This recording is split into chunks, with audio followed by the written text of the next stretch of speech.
nossa fidelidade para com Deus. Então aqui, nós vamos abrir nossa Bíblia e vamos ler Apocalipse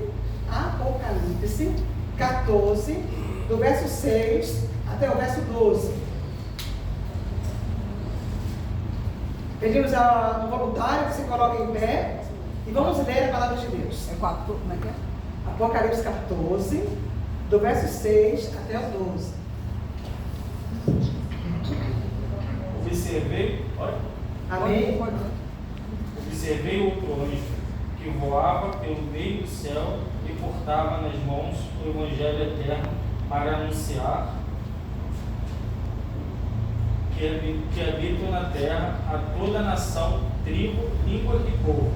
Então proclamou com voz grave: temei a Deus e rendei-lhe glória, porquanto a hora do juízo chegou.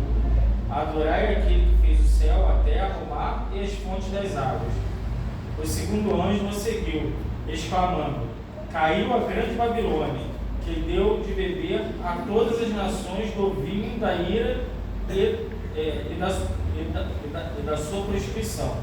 Seguiu-os ainda um terceiro anjo, alertando a todos em voz alta: se alguém adorar a besta e a sua imagem, e receber a sua marca na testa ou na mão, da mesma maneira beberá o vinho da justiça severa de Deus, que foi derramado sem mistura atenuantes no cálice de sua ira, e será atormentado com enxofre incandescente diante dos santos anjos do Cordeiro. E a fumaça da sua aflição será exalada para todo sempre, para todos aqueles que adoram a besta e a sua imagem, e para quem recebe a marca do seu nome. Não haverá repouso algum, dia e noite sem cessar. Aqui está a perseverança dos santos, daqueles que obedecem aos mandamentos de Deus e permanecem fiéis a Jesus. Amém. Amém. Muito obrigado, irmão. Conseguiu? Obrigado. Então, o irmão acabou de ler a tríplice mensagem angélica, que nós, o remanescente, fomos chamados para pregar, para levar essa mensagem aos confins da terra.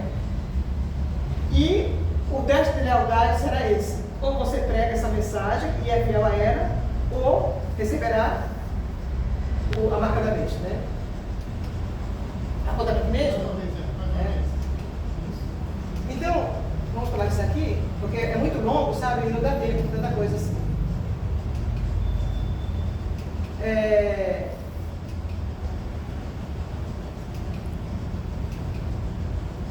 A chegada do juízo pré-advento. O que é que vocês entendem por isso? O que é o juízo pré-advento?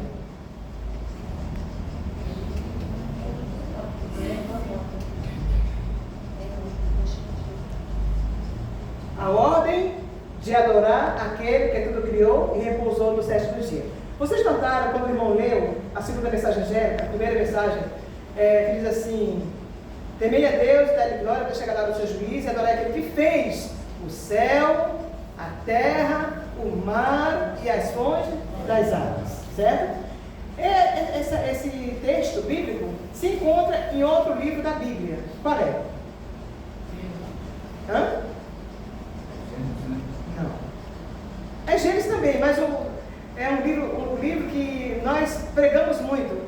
O capítulo da Bíblia que nós pregamos muito como adventistas do sétimo dia. Êxodo 20. Quando Deus nos ordena, nos dá o decálogo, quando nos ordena que guardemos o sábado, o motivo que Ele nos dá é justamente esse: Ele criou o céu, a terra, o mar e as fontes das águas. Então, na tríplice mensagem angélica, você lê a mesma coisa, né? Adorar é aquele que fez. O povo que Deus levantou para pregar essa mensagem somos nós, os adventistas, aqueles remanescentes, Laodiceia.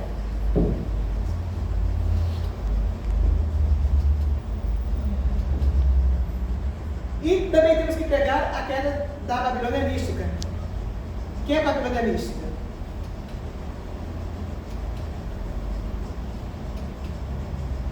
Você sabe quem é, né? Nós sabemos quem é. Irmãos, Babilônia significa confusão, né? E nós temos observado a situação que está o mundo, a confusão em que nos achamos. Eu tenho aqui um texto do grande conflito, mostrando o último convite divino. Aqui estou falando que será terrível a crise para a qual caminha o mundo. Os poderes da terra, unindo-se para combater os mandamentos de Deus, decretarão que todos, pequenos e grandes, ricos e pobres, livres e servos, se conformem aos costumes da igreja pela observância do falso sábado. Todos os que se recusarem a conformar-se serão castigados pelas leis civis e declarar-se-á finalmente serem merecedores de morte. Por outro lado, a lei de Deus, que ordena o dia de descanso do Criador, exige obediência e ameaça com ira divina todos os que transgridem os seus preceitos. Ou seja, você ficará entre a cruz e a espada. Se você optar por obedecer a Deus, você será perseguido. Você pode ser morto, você será preso. Você terá que fugir. Se você optar por não obedecer a lei de Deus, vai sofrer a ira dele. Daqui para frente será assim. Você vai ter todos os dias que estar escolhendo, decidindo de que lado quer ficar. Aliás, a partir do momento que nós reconhecemos a Cristo, a partir do momento que você se torna uma nova criatura, começa a luta, né? Até então você tinha apenas uma natureza, aquela natureza carnal. Mas quando tu conhece Cristo, aí aflora a tua natureza espiritual. Ficam duas naturezas guerreando. Então,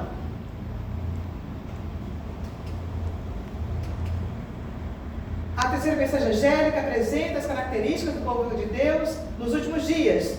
Guarda os mandamentos de Deus e tem a fé em Jesus. Por enquanto, não sabemos, de fato, quem é o joio e o trigo da igreja. Não sabemos. Mas quando chegar esse tempo aqui, da crise, da perseguição, é que vai se revelar quem de fato é leal a Deus, e dele, e aquele que vai receber a marca da besta. Esse assunto, meus irmãos, sabe? Eu gosto muito desse assunto. Aqui está falando assim, ó. Uma voz adicional às mensagens dos 3 anjos de Apocalipse 14, 6 a 12, aparece no capítulo 18, de 1 a 4, proclamando o povo de Deus para sair de Babilônia. Uma repetição do capítulo 14, 8, porém anunciada, com menção adicional das corrupções que entraram em Babilônia, desde que a mensagem foi dada pela primeira vez. Grande conflito, página 250.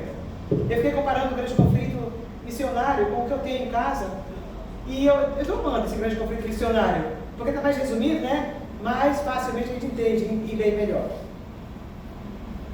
E aqui está falando o seguinte: quando sobrevier aos homens a prova final, traçar-se-á a linha divisória entre os que servem a Deus e os que não o servem. Quando é que vai acontecer isso? Quando sobrevier a prova final. Por enquanto está tudo bem. Estamos aqui, a gente vem à igreja, louva, e se ajoelha, ora, devolve o dízimo, faz trabalho missionário. Porém, quando sobrevier a prova final, o teste final, aí vai se discernir, vai se identificar quem é que serve a Deus e quem não serve.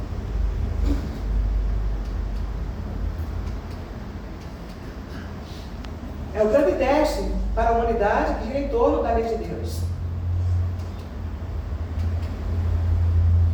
Aqui diz assim: talvez, toda vez que as pessoas rejeitam a verdade, sua mente se torna mais sombria e seu coração mais obstinado.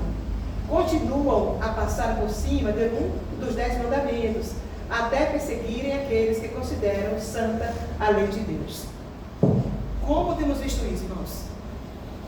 Eu faço parte de um grupo de pentecostais, pastores de outras denominações. E como eles rejeitam o sábado,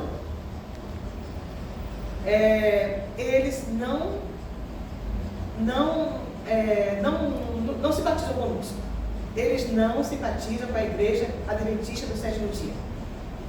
Eles colocam a irmã Ellen G. White como se fosse uma doida, uma bruxa. Certamente vocês viram um vídeo onde aparece o pastor queimando aquele livro, Missionário, o Grande Conflito, e falando que ela é louca, que ela é bruxa, que ela é uma diabólica, mentirosa. Vocês viram isso? Quantos viram esse vídeo? Eu não vi. Muito bem. E assim mesmo, desse jeito, que eles tratam a gente, sabe? Vocês têm que ver, fazem memes contra nós, coisas assim absurdas, para nos menosprezar, depreciar, denegrir. E aqui está falando assim, ó. As pessoas rejeitam a Cristo pelo desprezo que demonstram pela sua palavra e por seus seguidores.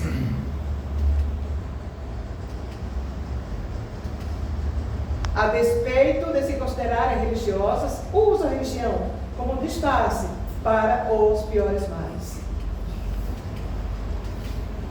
A aceitação de doutrinas de demônios através do espiritismo e do falso sábado, em lugar do verdadeiro, motivará perseguições.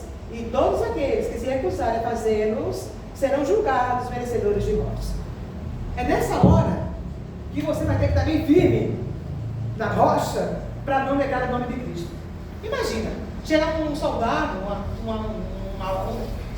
alguns soldados, né, em tua casa, começar a revistar tudo, descobrir que você é uma adventista do sétimo dia, e que apenas por isso você está condenado à prisão, e você é levado, algemado, e ele te propõe, ou você nega esse Cristo, ou você será preso, torturado, morto, porque isso está acontecendo nos países da janela 1040.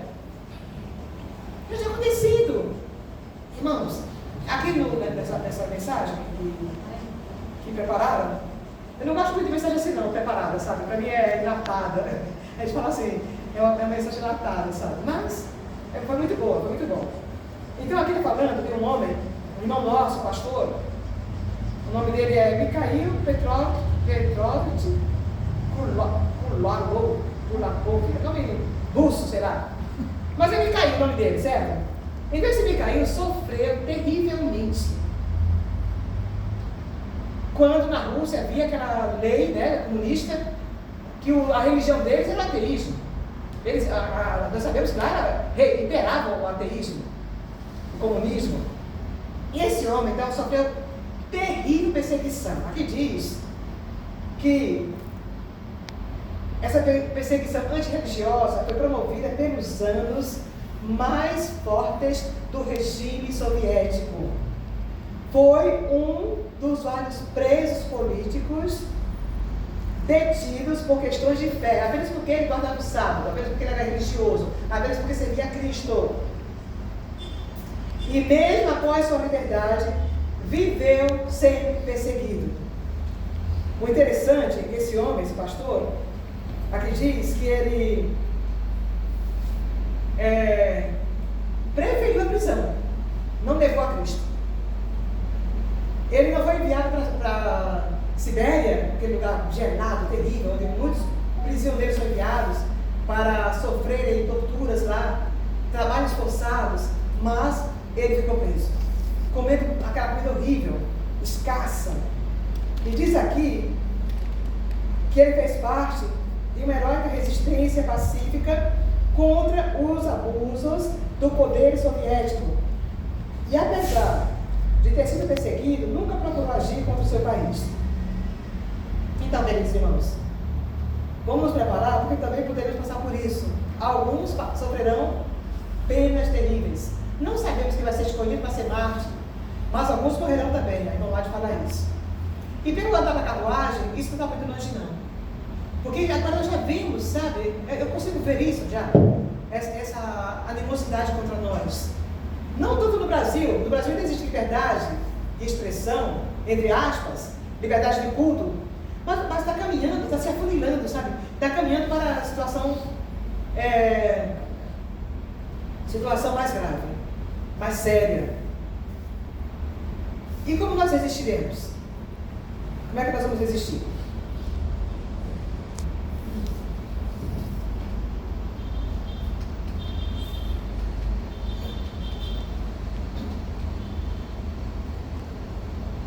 Em contraste, a lei de Deus requer que as pessoas orem de descanso do Criador. Todos aqueles que menosprezarem a lei de Deus para obedecer a uma lei humana receberão a marca da besta. Porém, ninguém sofrerá ira de Deus até que a verdade seja esclarecida, tanto a sua mente quanto a sua consciência, e a pessoa a rejeite. Ou seja, tem que haver uma rejeição ou uma aceitação da parte de cada um de nós. Mas ninguém, isso é consciência, vai rejeitar a lei de Deus, né? Nós já decidimos, sermos fiéis até a morte, já estamos certos de que precisamos perseverar até o fim para sermos salvos, certo? Amém. Aleluia. Todavia, quando chegar o teste final, a pressão para você escolher entre o seu bem-estar ou ser torturado, o emprego ou ser preso, dinheiro na mão para comprar comida ou ficar com fome, você vai ter que escolher.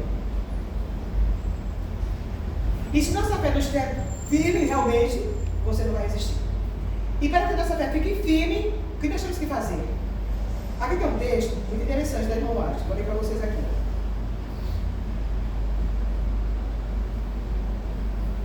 Jesus está prestes a deixar o propiciatório do santuário celestial a fim de usar vestes de vingança e derramar sua ira em juízo sobre aqueles que não corresponderam à luz que Deus lhes deu. Aí cita Eclesiastes 8:11. Nós conhecemos esse texto.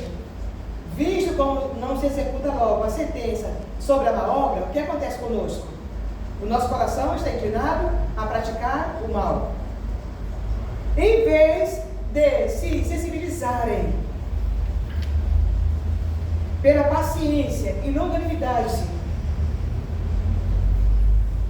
que o Senhor tem exercido para com eles, os que não temem a Deus, nem amam a verdade, fortalecem o coração no mau caminho. Há, porém, limites até para a longanimidade de Deus. Aqui está falando que há limites para a longanimidade de Deus. Até Deus tem limites. E muitos estão ultrapassando tais limites da graça, e portanto Deus deve reivindicar, Deus deve intervir para reivindicar sua honra. Então não vai ser sempre assim não, vai chegar um ponto que ele não vai suportar mais, vai agir. Tem um texto da Bíblia, em Gênesis, que fala assim, que a medida dos amorreus ainda não tinha sido completada, a medida da iniquidade dos amorreus, né? Eu não lembro agora de deixar esse texto. Mas assim conosco, do mesmo jeito. Quando Israel encheu a medida da ira, da iniquidade deles, da ira contra Deus, da desobediência deles, Deus agiu. Usou quem para punir a Israel? Ele usou Nabucodonosor. Ele usou os midianitas, ele usava qualquer um lá que ele quisesse usar. Deus usa Satanás. Sabiam disso? A irmã White fala isso. Que até os demônios obedecem a Deus. Então Deus é soberano, todo-poderoso, está no controle de tudo. E tudo que acontece é com a permissão dele. Nada pode acontecer sem a permissão de Deus. E quando ele permite, é para nos punir, para nos admoestar, para nos lapidar, alguma razão, algum motivo ele tem. Quando ele permitiu que eu caísse, quebrasse a terra, ele tinha motivos. Quando ele permitiu que um carro me atropelasse, pela segunda vez eu fui acidentada, algum motivo ele tinha. Se ele dissesse não, seria não. Quando Deus diz não, é não. Quando ele diz sim, é sim. A porta que ele abre, ninguém fecha. Amém. Aleluia. E a porta que ele fecha, ninguém abre. Ele está no controle. Ele sabe quantos fios de cabelo existem em cada cabeça. Amém. Ele te conhece, o teu coração, ele sabe. Então, amados, continuando aqui, O elemento crucial será a lealdade ou ao poder espúrio de Babilônia, ou a palavra de Deus, ou a marca da besta, ou ao sinal de Deus. Aí é um contraste, né? Uma coisa ou outra. Não podemos servir a dois senhores. A verdade e o erro em conflito. Que situação, né? Há aqueles que consideram ridícula a ideia de intolerância religiosa nos dias atuais. Porém, com a união entre a igreja e o Estado, este último usará a sua autoridade para forçar a observância dos dogmas da coalizão religiosa. Então seria uma coisa forçada. Porque ninguém livre espontânea vontade vai querer servir a Satanás. Se bem que aparentemente, irmãos, isso é mais grave, sabe, Cícero? Aparentemente, dá a impressão que é uma coisa boa. Quantos aqui já leram a Laudato Si? Quem já leu a Laudato Si? Já leu, irmão? Laudato Si. A carta do Papa, do Francisco. É, a última. Pois é. Então, aparentemente, ele está querendo cuidar da terra, da mãe terra, da ecologia, da família, não é isso? E impondo domingo. Não é isso? E alegando uma coisa tão maravilhosa, né? Quem não quer que a família se reúna no domingo para passear, para se deleitarem na companhia um do outro? Certo? Então, a família. Quem não quer que a poluição diminua, que as aves possam voar tranquilas no ar, na atmosfera, que os passarinhos cantem felizes sem tanta poluição, os peixinhos lá naquelas águas podres sejam salvos daquela podridão? Quem não deseja que possamos respirar melhor? Um ar mais puro, mais saudável? Todos queremos. Então, usando isso, eles estão, meus irmãos, se reunindo no Fórum Econômico Mundial, e não sei mais aonde, lá em Davos, não sei mais o quê, se reunindo para preparar pouco a pouco essa união dos poderes. Porque a gente pensa assim, mas como é que vai se unir judeu, com muçulmano, com católico, com evangélico? Parece uma coisa impossível, né? Porque cada um tem a sua maneira de pensar, tem a sua doutrina, tem a sua filosofia, tem o seu estilo de vida, são diferentes. Mas eles conseguiram isso através dessas coisinhas aí. A ecologia e a família. Que todo mundo quer. Tudo preparado. Vocês estão vendo essas reuniões que eles fazem? Vira e mexe tem uma reunião. Tem visto isso? E aí vai delegados do Brasil, representantes de não sei de onde, e se reúnem naqueles países, todos reunidos, representantes do mundo inteiro. E nós, que conhecemos a verdade, temos que despertar. Nós precisamos do poder do Espírito Santo, porque não vamos resistir sem esse poder. Se nós estivermos orando, buscando, lendo, nos aprofundando no conhecimento de Deus, não vamos resistir. Irmão, você não vai ficar sem comida em casa, vendo o filho chorando de fome. O que a Bíblia diz em Apocalipse 13? Eu não vou ler porque não dá tempo, tem que terminar o 7h30, né? Aí não podemos ler tudo. Então, o que é que diz Apocalipse 13?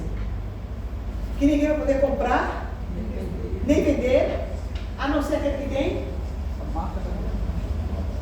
a marca da besta. Olha só.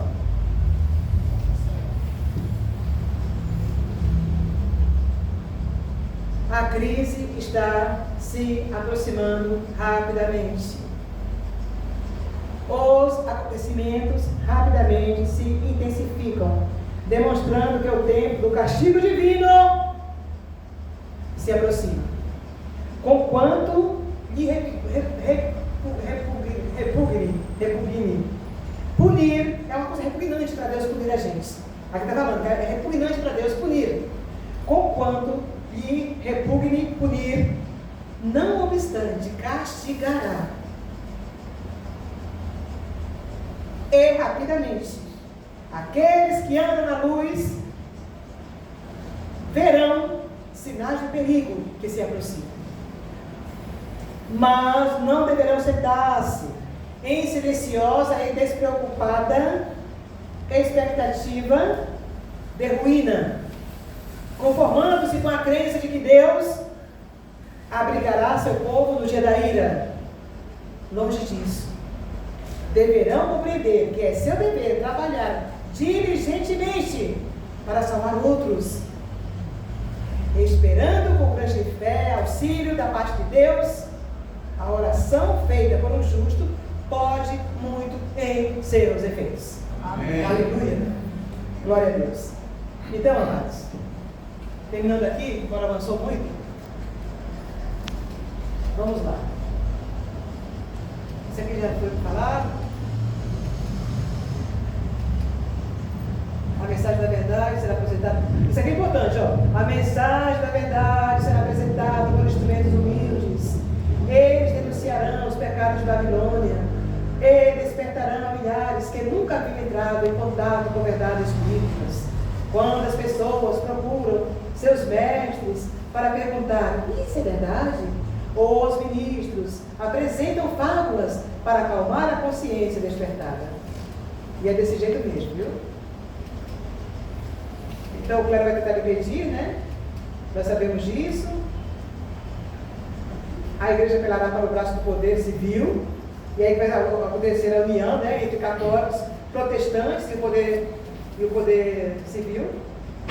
E conforme o movimento, pela imposição da observância do domingo, seja agigantando, os guardadores dos mandamentos serão ameaçados com multas e prisão.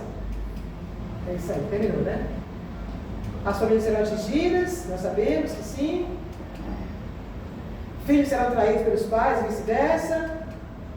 Quando Deus retirar seu espírito da humanidade, coisas estranhas acontecerão. O coração é capaz de ser muito cruel quando o temor e o amor de Deus são removidos. Vocês viram aquele caso da Isabela Nardoni? O que aquele pai fez com a própria filha? Porque ele se afastou tanto de Deus que ficou com um coração cruel.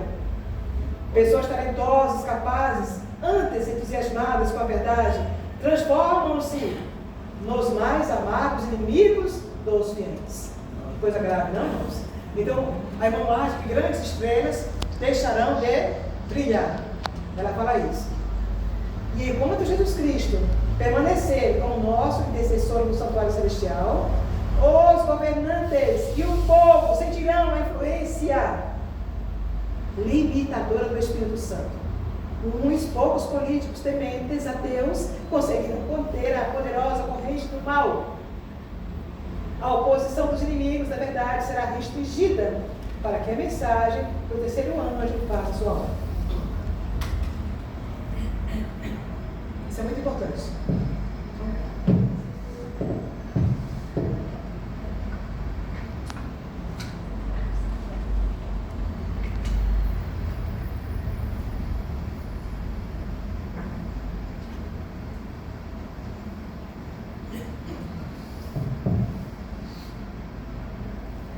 Então, irmãos, a irmã Ubade vai usar políticos para restringir esse mal. Nós temos orado nas madrugadas, pedindo a Deus que não permita que a perseguição comece agora. Porque eu não estou preparado. E a irmã Ubade fala isso, nós temos que orar mesmo, sabe? Orar, pedindo a Deus que dê mais um tempo para a gente. Os irmãos sabem que existem 4 anjos segurando os 4 ventos, né? Norte, sul, leste e oeste, para impedir que, por exemplo, aconteça a Terceira Guerra Mundial. Hoje estava vendo um vídeo falando da escassez de comida, da inflação. E agora, como o mundo está globalizado, né? Se acontece uma crise lá na China, que já a guerra está imediatamente. Você aperta o botão aqui, eu tenho amigos lá nos Estados Unidos, eu aperto o botão, falo com uma amiga. Tenho amigas na Alemanha, irmãos da igreja, né? Brasileiros que moram lá. E aí o que acontece? Irmãos, o mundo está globalizado.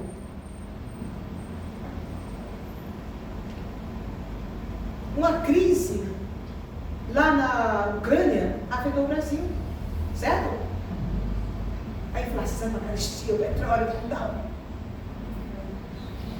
Então, queridos, nós temos que orar, pedindo a Deus para que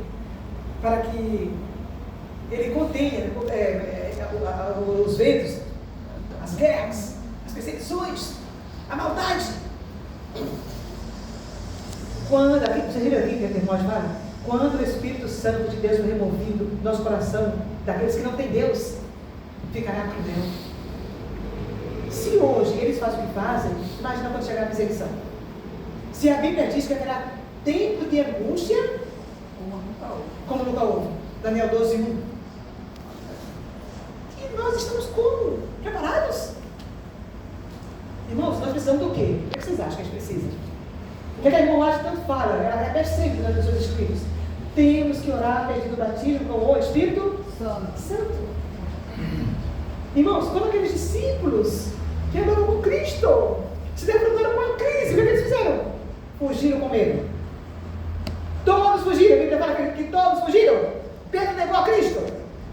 Mas quando eles se reuniram no cenáculo, aqueles homens, 120 homens, né? E mulheres, se reuniram para orar, buscar, implorar, se ajeitarem, se reconciliarem. O que aconteceu? Ficaram poderosos. Não mais temeram. Eram audaciosos, corajosos. E a irmã White, como Deus deve, fala assim, ó, os discípulos não foram revestidos da coragem e fortaleza dos mártires, senão quando esta graça se tornou necessária. Aleluia. E na hora certa, se a gente estiver buscando, se nós estivermos buscando, o Espírito Santo será derramado sobre a igreja. Tão necessário isso, sabe, irmão Márcio? Porque com esse poder vamos pregar, vamos salvar, vamos curar, vamos ressuscitar mortos. Vamos brilhar nos círculos de trevas, de fato, de verdade. Então, terminando aqui, a irmã White fala assim, ó.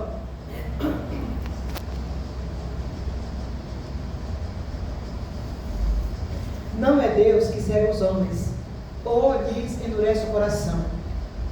Envia-lhes luz para lhes corrigir os erros e guiá-los por veredas seguras. É pela rejeição dessa luz que os olhos cegam e o coração se endurece. Irmãos, se nós rejeitarmos essa preparação tão necessária, o que vai acontecer conosco? O coração vai se endurecendo cada vez mais.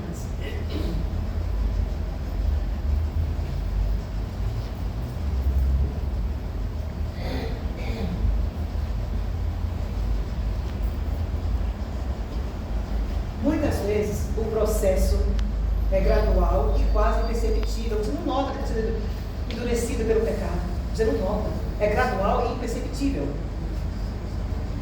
A luz chega até a alma por meio da palavra de Deus e seus servos, ou diretamente por seu espírito. Mas quando o raio de luz é rejeitado, dá-se um parcial entorpecimento das percepções espirituais. E a segunda revelação da luz é menos claramente discernida. Assim aumenta a treva até que se faz noite na alma. Vira a gravidade, irmãos. Você recebeu essa mensagem, cada domingo vocês estão recebendo a mensagem do conflito, né? Se a gente não se conserta, o que vai acontecer com a gente? Imperceptivelmente, sem você notar, teu coração vai se endurecendo. Você vai achando normal, está tudo bem, que nada, não é assim não, que exagero. É uma coisa parcial e gradual. Está falando aqui. E a menos que você acorde, que você aceite, você mude de direção, que você se converta, a tua alma vai ficar de tal maneira mergulhada nas trevas que você não discerne mais se é tudo errado ou tudo mal. Usa tudo profano. Assim se dera com esses guias judeus. Estavam convencidos de ser Cristo, assistido por um poder divino, mas, a fim de resistir à verdade, atribuíam a obra do Espírito Santo a quem? A quem os judeus atribuíam a obra de Cristo? Que ele fazia? Marido. Hã? Marido. Quem falou? Muito bem. Ao maligno, a Satanás. Porque eu não queria seguir a Cristo. A mesma coisa que fazem hoje. Se alguém está procurando se dedicar mais a Deus, é fanático. Isso é coisa de Satanás. Procedendo desse modo, escolhiam deliberadamente o engano, renderam-se a Satanás e daí em diante foram regidos por seu poder, pelo poder das trevas. E aí, o que aconteceu com os judeus? Se perderam. Não todos, né? Então terminamos, né? Acho que acabou.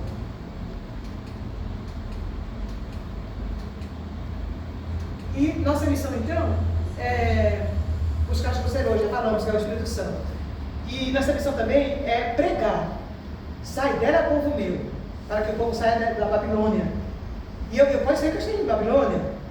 Penso que sou salvo e não sou. Sou um joio aqui no meio de vocês. Não estou cumprindo fielmente aquilo que eu conheço, sabe? Os que eu tenho eu não estou praticando. Nós seremos mais responsáveis do que aqueles que estão lá fora. Porque conhecemos muito, temos muita riqueza e negligenciamos. Então, terminando, o nosso apelo é para que o Espírito Santo possa nos convencer, né, dessa verdade e nos acorde para uma realidade bem séria, sabe? Bem vital. É uma questão de vida ou morte, irmãos. Né? E eu quero perguntar a vocês o seguinte: quantos aqui desejam cada vez mais dedicar tempo para orar, ler a Bíblia, né? Conhecer mais a Deus? Porque a palavra diz assim, ó: a vida eterna é esta, que te conheçam a ti, o único Deus verdadeiro, e a Jesus Cristo, a quem enviastes. Amém. Então, Amém. é importante conhecermos a Cristo, né, meus amados? Então, quantos aqui querem dedicar mais tempo para isso, sabe? Irmãos, eu confesso a vocês, eu negligencio muitas vezes essa coisa tão importante. Então, hoje com vocês, eu quero decidir dedicar mais tempo. Amém? Amém. Desse conhecimento do Pai Todo-Poderoso e do seu Filho amado. A fim de estarmos preparados quando Ele voltar, né? É o meu desejo de oração.